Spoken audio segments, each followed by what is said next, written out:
You're listening to Workforce Innovation News, powered by LWIA 23. Get ready to hear about all things workforce development and workforce innovation. And now, on to the episode. Hello, and welcome to WIN, Workforce Innovation News. I am Jamie Korda-Hajawi, the director for LWIA 23. I am joined today by Kim Kuchenbrod. She is amazing. I'm sure she has an official title that's really long, but I just call her the Apprenticeship and the Talent Pipeline Management Guru. So, Kim, if you don't mind, go ahead and do a little introduction. Give us your official title or titles, and then we'll have a little conversation about some of the stuff you are the expert on. Well, thank you, Jamie. Yes, I do have a long title. I am the Work-Based Learning and Talent Pipeline Administrator for the Apprenticeship Illinois program. I am contracted through Illinois State University and work very closely with the Illinois Department of Commerce and Economic Opportunity with the talent pipeline, serving as a statewide coordinator with that, but also helping guide Apprenticeship Illinois. There were probably about 7 abbreviations that we could have thrown in there too for all of those entities and organizations that you work with. So yes, pretty awesome. In a nutshell, apprenticeship and talent pipeline management guru for sure. So I wanted to talk to you today a bit about talent pipeline management. We are, as you know, embarking on a journey of establishing more apprenticeships in our economic development region here in Illinois. And we've already had quite a few webinars and podcasts and just general outreach focused on apprenticeships. But there's kind of this buzz drumming up for talent management, talent pipeline management. And I wanted to be able to go a little bit deeper into explaining it and all the wonderful benefits that come from it and what problem it's actually addressing. So can you go ahead and give the listeners a little rundown on what talent pipeline management is? Sure. The talent pipeline management is a program developed under the U.S. Chamber of Commerce Foundation. It started in 2015 with a white paper and 7 pilot sites. Fast forwarding to 2022, it's now been embraced in 40 states and 4 foreign countries. So what is Talent Pipeline? Talent Pipeline is a process. It's an end-to-end process to make the employers or to help the employers be the beneficiary of looking at how they can develop their talent and learning how to communicate more effectively with their training providers what their actual needs are. So it's really using supply chain management concepts, but using it in talent development. That is a very interesting application of the supply chain management. We all know we've had some supply chain issues across the nation recently, but one of the other issues we've had is a workforce issue. There's been a shortage of skilled labor, skilled employees, especially in rural America, I would say. There's the brain drain. We are producing some pretty wonderful talent, but they're leaving. So that leaves us with a very small pool to pull from. So the big issue right now is how do we grow that talent pool and how do we connect that talent pool to our local employers? So how safe do you think it is to say that talent pipeline management is going to address that issue of the local talent pools, especially in rural America? I understand rural area is an issue of concern.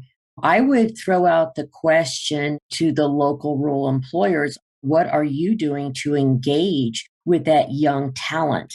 Are you waiting for them to find you, or are you engaging with your training providers? And when I reference training providers, that's K-12 all the way up through your apprenticeship training programs, your 2-year, 4-year universities. Anybody that provides an education is considered a training provider. So are the employers, again, waiting for the talent to find them? And one way employers can address this is help develop a value stream. And the value stream actually is strategy 5 in talent pipeline. And some of the ways that they can engage with them is very simple. For example, are they recruiting from high school students who are going to go directly into the workforce?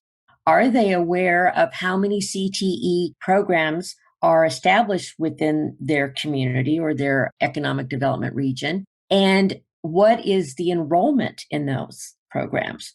Are the businesses helping develop job shadowing, internships, pre-apprenticeships, apprenticeships to show that the students, instead of doing the brain drain or escaping to the larger communities and so forth, that they can find a career and they can find and develop a substantial way of living right there in their own backyard. And sometimes when you think rural communities, the thing that everybody first comes to mind when you say rural is ag industry or working on a farm. And that is so not true. There's a lot of industries that are in the rural area that they are hurting for talent and they are hurting to build their own pipeline. But again, the employers have to take ownership on helping engage those young people and not waiting or relying on the young people to come find them.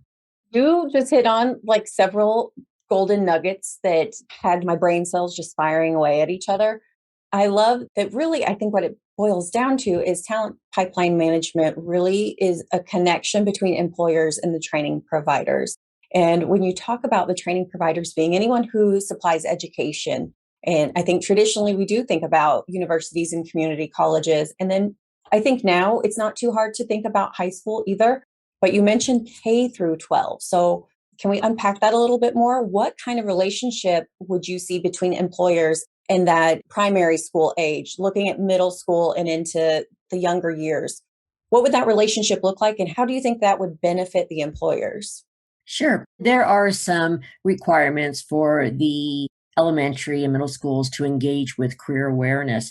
And one way that they're doing that is they are reaching out to industries to put together not a career fair, but basically a job fair. What they're really doing is looking at career awareness fairs and events. And some employers, and first of all, the employers are going to look at you and say, why in the world would I want to engage with a kindergarten student or a third grader or even a junior high student? What value am I going to bring to them? They need to look a little broader and say, think about who brings those individuals, those little kids, our future workforce, who brings those to those events? The moms, the dads, the aunts, the uncles, the grandmas, the grandpas, the neighbors, everyone engaging that. So the employers can use that event as a way to showcase the opportunities, the job opportunities that they're looking for, but also they're going to find some untapped talent by working with that way. So one of the areas I was just working with a group yesterday that is, how do you work with DEI? How do you diversify your workforce? And how do you even work with students who have special needs? And right now, through Apprenticeship Illinois, we have developed a few DOL, Department of Labor, registered apprenticeships for students who are in a STEP program. And that is, they have to do some career awareness or career preparation. And we're creating those apprenticeships so those young people can earn and learn while they're still in even high school. And then, of course, they get that skill set and they're proving that to the employer so that when they do graduate, of course, from high school, then they could possibly be walking right into employment and not having to rely on other financial resources as much. So another way that businesses can engage in that younger group is when you have, well, let me back up. I was involved in one event where we had a tour of industries and we got together with all the manufacturers. And of course, manufacturing has the stigma of dirty, grimy, sweaty work. And that's not true. You can walk into many manufacturing plants today and bring a sack lunch and sit down on the floor and have an actual picnic with your friends because it is so clean and so safe.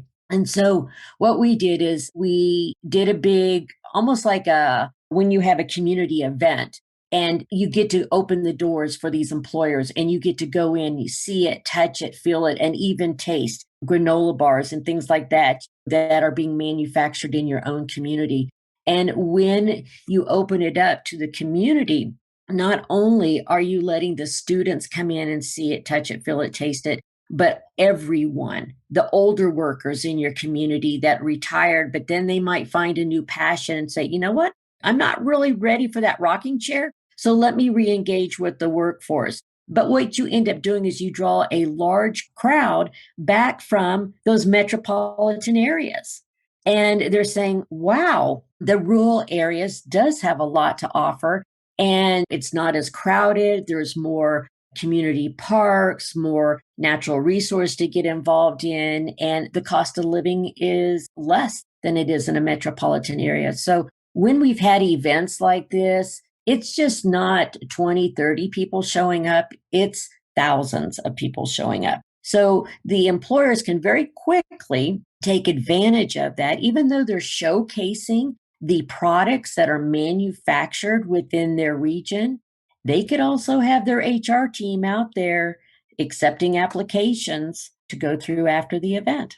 I really like how it's essentially not only killing two birds with one stone. You get those elementary school and middle school children to get that career exploration, but we're also then getting touch points with the parents, with the caregivers who are of working age and maybe looking for new opportunities. And then the community events, like that almost creates this ripple effect. So by having a more intentional outreach plan that on the surface might seem like, that's something that's going to pay off 10, 15 years down the road, it's actually making some ripples immediately, not just the ones that are coming out later down the line. So that's a very beneficial way of looking at it and really like thinking it through, not just taking it on the surface, but looking deeper. That's really awesome. Another way to look at it too on engaging at that elementary and middle school area is there are programs, there are science programs, there's art programs, there's science programs. All of this is going on with the students and even the math classes. And how do you take real world applications and apply it to the students so that they can see why they're learning this particular unit, the study? And the businesses can actually serve as curriculum advisors. I mean, they're serving as advisors with the community college, but why not serve as a curriculum advisor for those middle school students or for those high school students? And the other part of it is actually coming in and serving as a mentor. There's a pre-engineering program that's a national program called Project Lead the Way. And it's been adapted by many, many schools. And it's basically introducing students to the concept of working in a team environment, critical thinking, problem solving, and designing robotics, for example. So why not have a manufacturer serve as an advisor or a mentor, not only for the teacher, but for the students as they're going through the projects? Of course, then the students start to say, oh, yeah, my uncle works there, or my dad works there, or my mom works there. And it gives that sense of pride. And it gives not pride only with the students, but those mentors. And the company ends up retaining those individuals because these adults are giving back something, not only to their community, but if their child's in the classroom, it's a way for them to showcase what they're doing as well. Absolutely. That's so interesting. So I know there's probably plenty of employers listening right now and thinking we do some of this stuff already, but who's going to use talent pipeline management, or who would be the owner of that type of initiative? And how would businesses more consciously implement some of the strategies that go with talent pipeline management? Sure. Well, for Apprenticeship Illinois, we have regional navigators within our each 10 economic development regions. And our navigators are serving as the conveners, which is strategy one of talent pipeline. And I like to call them Switzerland because they're going to be working with some confidential information coming in from the employers, but the convener will always aggregate the results and give it back to the collaborative. So the navigator's role is to really identify a particular sector, whether it's culinary arts, healthcare, manufacturing, banking, public service, whatever it may be, and bring those like industries to the table. And once they have them at the table, the navigator is going to guide them through the playbook, the talent pipeline playbook, which consists of those 6 strategies.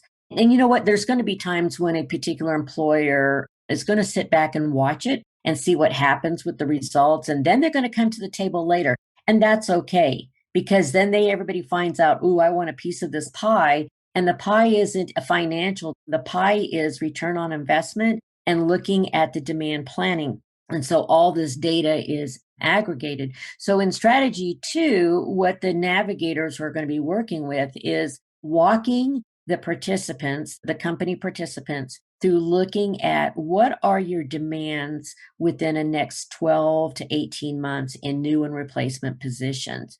What competencies are you specifically looking for in your positions? And what they're doing is they're developing a common language so that the employers can then go back to their training providers and speak in one voice to say, look, this is what our needs are over this time period. And if you're working with a community college, number one, do you have the capacity to expand your programs? And are you willing to add these additional competencies or remove these competencies that are no longer required for these positions that we're looking for? And so they're doing their demand planning, they're looking at their competencies and what credentials are acceptable. There's so many times you can ask an employer, when was the last time you looked at and or updated your job descriptions? And it's been going on for a couple of decades now where the job description says that you have to have a bachelor's degree. So we ask the employers to really look at it and say, do you really need to have that bachelor's degree? Or can you say associate's degree and so many years of experience, an apprenticeship and so many years of experience? From a high school student, CTE classes. And of course, they're going to go in at the entry level, but were they involved in a youth apprenticeship? So when the employer sets that bar high of saying a bachelor's degree, think about it from individual's perspective. They may have all the talent, they may have all of those competencies, but as soon as they see that bachelor's degree, they say, I'm not qualified. So what happens is the employers miss out on a large talent pool. So you take away the bachelor's degree and you start listing, these are the competencies that we need for this particular position. And they're going to increase the number of candidates applying for that position. Because yes, and I say this very respectfully, there are positions that do require those advanced degrees, but there are many that do not. And right now we have a huge talent gap because we set that bar so high, and not everyone can either afford to go to college or even are interested in college or saying, you know what, it's not for me. I learn differently.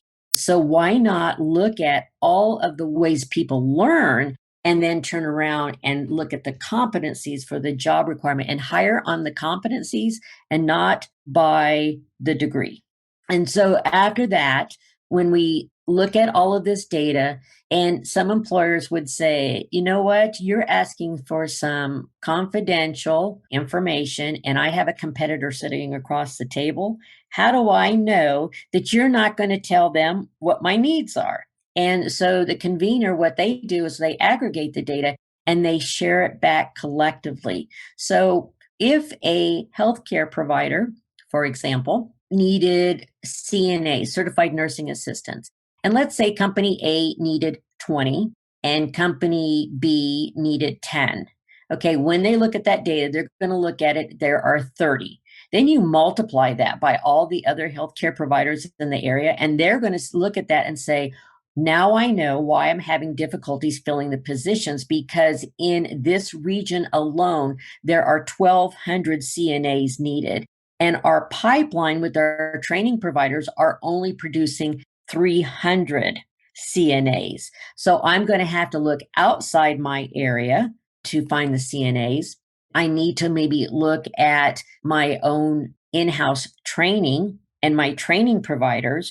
And if I'm getting all my CNAs from one training provider, I put all my eggs in one basket. So now I need to look at diversifying where I'm finding all of my talent. And that's back mapping. And a lot of employers can address that through their HRIS systems. They know where they're finding their talent, and they know which ones are being retained and which ones are not.